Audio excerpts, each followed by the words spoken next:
Hi cuties, and today we're going to be doing a tag video. This is the philosophy of reading tag. There are 20 questions to this, let's get on into it. Question number 1. What's most important, a good character, plot, or message? Hands down for me, it's going to be character. I am a character-driven person, both in writing and in what I read. If I love the characters, that's all I need. It can be a really weird plot, but as long as I love that little person in there, or non-human as well.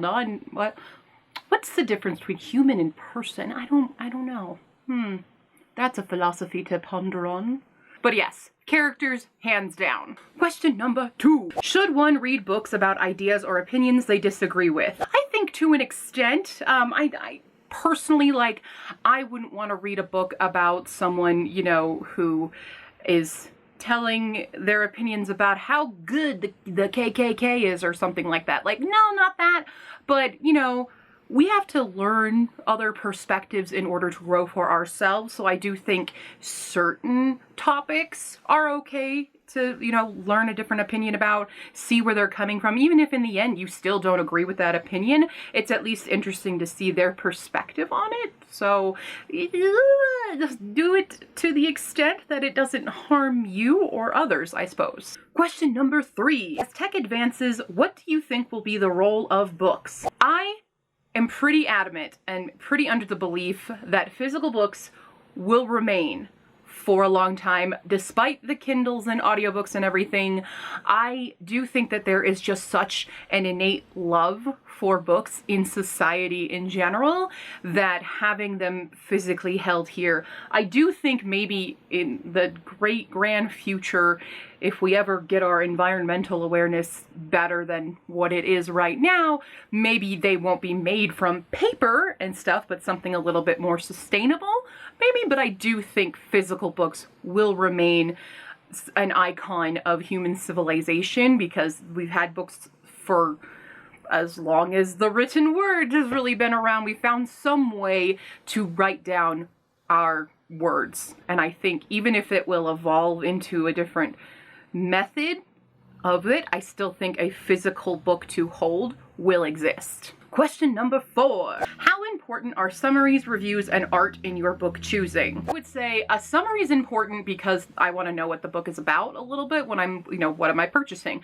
I'd like a good summary. Reviews, not as much, especially when they print reviews on dust jackets and stuff where it's just amazing, my best read ever, and they're not actually helping understand what the book is about. I do appreciate reviews that tell me, something very problematic in this book or something, and that's something that could be triggering that I don't want to read. Those kind of reviews I do appreciate. But the ones that are just this famous author thinks you should read this book, or this famous person loves this book, I'm not really into that at all. As for art, I love good cover art, and I do love an interactive book that has illustrations and things within the pages. I definitely like that. It doesn't necessarily make me more likely to buy the book. Usually it's the summary that does it for me the most. Granted, I do talk about cover buys all the time, and I will say cover art is very important. Very. But as far as having art within the book, less important. Question number 5. Should one ever skim or scan a book? Yes. Textbooks. I'm an advocate for skimming textbooks. Not necessarily regular books. I'm fine with it. You can skim. I've skimmed a few times when I've really just started to not get into the book and I just kind of want to get the book over, but I also don't DNF, so I think skimming and scanning is a little bit more. As long as you still understand what's going on, you don't need to read every individual word, but for the most part, I don't. But when it's necessary, yes. Question number 6. Should reading always be enjoyable? I would hope it is, but I know that it's not, especially if you're a student or somebody where you have to read something that's not quite entertaining. I do think in your personal life, the books that you should read should be enjoyable. I don't know why anyone would want to torture themselves with a book that isn't enjoyable. Granted, the whole DNF thing, but that's another topic. But I hope you enjoy what you read, but I also know that student life. Question number 7. Is it important to be well-read? Controversial to popular belief? No. No, it is not. What people consider to be well-read are usually those who have read this specific list of classics and things, or whatever is currently the, you know, Oprah's book club or something. I do not adhere to that. I think it's important for people to read to their own ability, and that's fine. I do think everyone should read some way, whether it be physical, audio, ebook, just in a way that is accessible to everybody. But reading does something for different people, you know, does different things to different people. And I do think that stories in general are very important to civilization as a whole. So I do think it's important to read, but not necessarily be well read. Question number 8. What is your book buying process? Well, I'm not allowed. I would say when I'm seeking out new books, I usually have watched some other booktubers and I like to see their opinions on them. Or if I'm just like in a bookstore, I'm just gonna start scanning books, and I will admit, the cover is what usually get me, a title will get me to pick it up, and then I'll read the summary, and then I'll be like, okay, sounds good, in bag, let's go. That's really my process. Also, I like to scan through things. I really like to peruse, not even just books. Like when I go to the grocery store, like you can have a list, but I kind of like walking down all the aisles because you never know, something might grab your attention. And that's kind of how I shop for books, is wait to see what grabs my attention. I do try to buy most things secondhand or on discount or something so that I'm not ruining myself financially, and also supporting small bookstores. Yeah. Perusing, that's my method. Question number 9. What is your reading process? Contrary to many another booktuber, I take the book and I read it and then I go to the next book. I don't have to have those long stints between reading books or anything. I can just go, go, go, go, go. I'm not really a mood reader. I like having a list of things to complete. I always am reading one physical book and one audio book, so that when I'm driving or anything, I have an audiobook on. Or if I'm doing other things, I can always just put on an audiobook. And then I usually dedicate at least an hour of my night to reading in bed before I go to sleep. So that's how I get through my physical books. I go through audiobooks like crazy because I do drive a lot for work and things, and I do like to do little task projects in my room. That means I can listen to an audiobook, because I just find I like that multitask of getting things done, which might sound like I don't enjoy reading and I do it just to check them off the list, but I've got a long list, okay? Can you blame me? Yeah, that's kind of my reading process. I don't have to have a specific mood or anything set to it. I just kind of choose what book is happening, read that all the way through it, and then move on to the next. I can just switch like that. I feel sorry for people who can't do it, who like pick up a book and then they set it down for months on end. I'm like, how? When you go back in, do you remember? Do you remember what happened? That's me. Question number 10. How do you use what you read? I would say I use books for inspiration, usually. That's probably the biggest thing. I use them to get inspired to write myself, or get inspired just in life in general. I've found characters bringing to life different hobbies and things that I didn't think about before, or just different kind of tasks and stuff to do. I'm a solitary creature, so I like having things to do, but I use them to escape reality for one, and I use them to inspire my current reality. Question number 11. If you could download a book to your brain, would you still read? Well, wouldn't that still be reading? Like, I can download, but then I have to access it, and then I could like read it. Like, I could just implant an audiobook in my brain, so I wouldn't need to use my phone and then drain my phone battery. So yeah, sure. I don't know if it'd just be, you know, storage there. I think I still like the experience of going through the book rather than just having everything boom right there. But if I could download the book, like download the audiobook to my brain and just like press a button on me to start listening to it, that'd be great. Question number 12. What are your views on rereading a book? I wish I had more time to do it. I envy those who take more time to reread their favorite books. I definitely have books that I go back to a lot where I've tabbed them so I can just like quickly read some of my favorite scenes to give me that little boost of serotonin that I need. I feel guilty for this, all these babies, because I need to read them. I need to justify having them. So I don't really reread all that much, but that's why I tab, so that I can take a few moments when I want to just pop right in to that old book that I love so much and just read a few of those good lines. and then I'm happy. But if you reread, kudos to you, because I wish I could justify rereading for myself. Question number 13. What makes a book good? That's subjective, you see. For me, a good book is great characters with, you know, heart palpitating plots and a really good message behind it, and also some nice swoony romance. I do like me some romancy stuff aspects in there, but it's not necessary, obviously. I definitely don't prefer the sexier side of things. That usually takes stars down, but good characters, creating bonds. I think that's what draws me most to books, is when characters are bonding with one another and seeing their journey in doing that, whether it be in a friendship or a romantic relationship or even a rivalry or something. I like seeing characters interact. It's kind of like how I like plays. Like, you like watching people interact in said situation. So that's what makes a book good to me. Question 14. What makes a book bad? A bad book would be anything that is promoting things like homophobia, transphobia, misogyny, racism, anti-Semitism, any of those things. That's gonna be a hard pass from me. But in other terms of like a bad book, I would probably say just poor development, stale characters, plot going nowhere, like not well thought out books. I would say books that are cash grabs, probably, I wouldn't consider a good book. Maybe not a bad book, but just not a great book, not a good one. Bad books are usually those that are preaching a means of harming people. Those are real bad. No likey. Also those that never went through an editor at all, like any form of editing. Like, that's probably bad. Don't just publish your book when you're done writing it, okay? Go through it at least once, at least twice. Question number 15. How do you feel about not finishing a book? Very offended.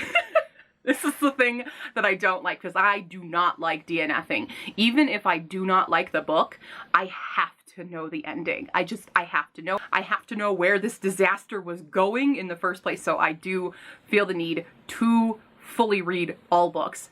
Not everybody does that, and I don't like it when people post reviews of DNFs, because I'm like, but you don't have the full opinion of it. So even if you DNF, I just think DNFers shouldn't review the books. They shouldn't count it as a book read, because you didn't actually read the book. You read some pages of the book. Now granted, if you read like 80% of that book, yeah, you can probably count it, but I think you'd only count that 80%. I definitely am on the I do not DNF, I will never DNF, don't like it. Once I get to a book that I think I probably should have DNF'd this, that's when the skimming scanning comes in, when I'm just like, just get through it, figure out what's actually happening, where this was going. And sometimes an ending can save a book for me. Very rarely, but an ending can. So that's my opinion. Question 16. Should the author's personal life matter at all? Yes and no, to an extent. I think, like with the case of authors who promote harmful messages via their Twitter or other social media platforms, that does affect them, because in writing, no matter what you write, a piece of yourself is in that. And so once you learn a person is trash, you can start looking in their writing and seeing where that was reflected. And you can see that. And it can be very obvious. Now, there are things that are not going to be as obvious. I was just brought to light about a different problematic aspect of things in like Harry Potter, different from like the transphobia and anti-Semitism that is in those books. But there's other aspects of people who are marginalized people being affected by these books that I didn't think about, because I just didn't have the knowledge base for it. And so having those conversations, I think, is really important. So I do think, to an extent, the author's personal life is important in considering their books, especially number one, every time that a person buys that book from that person, they get money. And so you're giving money to the person who would rather see a group of people not exist. And that's a really harmful thing. It is why I do not have any more Harry Potter memorabilia or anything. I do not partake in anything Harry Potter, because JK has stated that any time that a person supports Harry Potter in any way, that's validation for her that she's right. And I want to make sure that in my world, that all of my friends who are in those marginalized groups that she has hurt, I support them over an aesthetic and over a story. A story that arguably is not that well written. And that's coming from somebody who used to be a diehard Harry Potter fan, but I've given that up. And I wish more people would kind of see that aspect of it, where just liking the aesthetic of something can still have negative connotations and show support to the bad guy versus the people who are getting hurt every single day from its perpetuity. Question 17. If you could only read one genre for the rest of time, what would it be? Fiction. That counts, right? Then I can read everybody. I just won't ever read nonfiction ever again. Whoops, we're done. Okay, if I have to narrow it down, I would probably go with fantasy because, again, there's a lot in there and you can kind of squeeze sci-fi into it because a lot of people consider sci-fi a fantasy apparently, and that hurts me a little bit, but I would probably go fantasy. Question number 18. Do you ever read a book without knowing anything about it? If you've seen my TBR videos, you know that is true. I may know about it when I first buy the book, but a lot of times I forget what that book was about, and so then I just pick it for the TBR game, and then I'll be like, I forgot everything, but we're gonna read it. So I do that all the time. Question 19. What author, genre, series, or culture can you just not get into and why? Okay, author, Sarah J. Maas and Cassandra Clare. Nope. Also Stephen King. Can't get into it, sorry. Also Taylor Jenkins Reid, like Daisy Jones and the Six and stuff like that, I can't. I'm sorry. The hype ruined it. It just like destroyed me and I have no interest in that book at all. Genre, erotica. But also like detective novels, crime novels. I can't with them. I don't. Bleh. Series, anything Cassandra Clare, Sarah J. Maas. I can't get into them. I'm sorry, I will not. Reading culture. I guess the DNFing culture, mood reading. I can't get into them. It's just a personal thing. Nothing wrong with them, but I can't get into that kind of culture, I guess. Is that a culture? I'm gonna count it as culture. And question number 20. Do you think everyone should read and why? Yes, I do think everyone should read. I think everyone should have access to reading in a form that is accessible to them.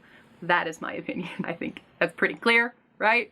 Everyone should be able to read and experience stories in general in a way that works for them, because we're all very diverse humans and we all learn information in different ways, and I think it all needs to be made accessible for everyone in any way possible. Okay, there we go. That was a lot of me preaching around and talking about the philosophy of reading. So I hope you guys all enjoyed this video. What are your opinions on these questions down below? Put them down there. And if anyone else would like to do this, you are officially tagged. I'm definitely tagging Hala in this one. I think I'd like to also tag, it didn't require me to tag, but I'm gonna tag people anyway. I'm gonna tag Tamama. I think Tamama's gonna have some really interesting opinions as well. And let's say, who else do we want to throw under the bus here? Let's do Ginny.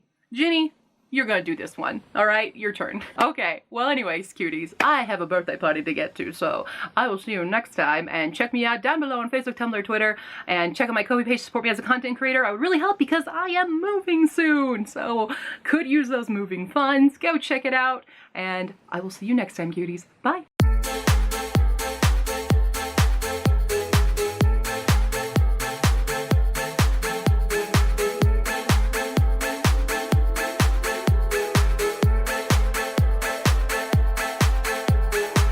Do this as fast as we fucking can. All right. Did any of that make sense? I hope it did. Moving on.